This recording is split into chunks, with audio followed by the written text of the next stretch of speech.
Welcome to this year's first installment of 31 Mad Days of Terror. As always, I'm your host, the titular Mad Silence. For this year's first entry, we take a trip back to the very unlucky world of Cole Johnson in The Babysitter, Killer Queen. Let's get our core cocktail on and finish this. Yeah, let's f*** him. What? Up. Yeah! Let's do it. I'm not gonna lie, I'll have to spoil this one a bit, because it's almost impossible to talk about without addressing what they did with Melanie and her group of misfits in it. See, her and her friends are here to be the discount version of B's gang from the first film, which might confuse anyone who saw the trailer, because the OG baddies are back to outshine each and every one of them anyway.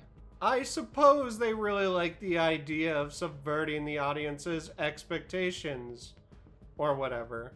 Because why not have Melanie be the much shallower version of B?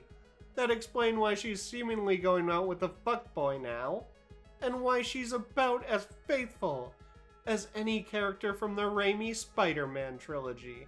But the bizarre character direction for the love interest of the original film aside, how is this? Well, it's a pretty blatant repeat of the first film, reusing whole jokes and ideas. It also gives the parents, Cole and Melanie's dads in particular, way more screen time, meaning they outstay their welcome unlike in the first film. The only new inclusion to the cast who doesn't feel completely unwelcome is Jenna Ortega's character, and even then she's not all that great.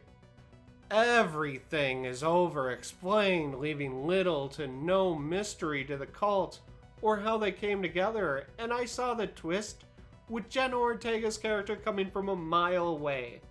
But hey, the ending saves us from being total shit.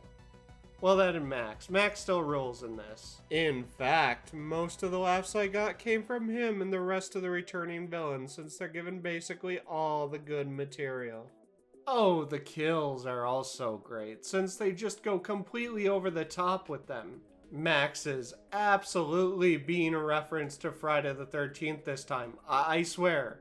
That said, this has no reason to exist, unlike the first, which felt quite unique and even pretty fun. So watch at your own discretion, I suppose. I am quite excited for the next Terror though, because we'll be taking a look at something very intriguing. The origins of The Grudge, Ju-on the Curse, and the short films that inspired it. So join me back here tomorrow to look at an important piece of Japanese horror history. In the meantime, feel free to like, comment, or subscribe for more.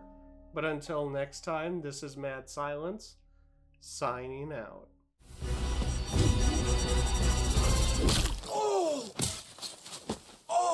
Come on.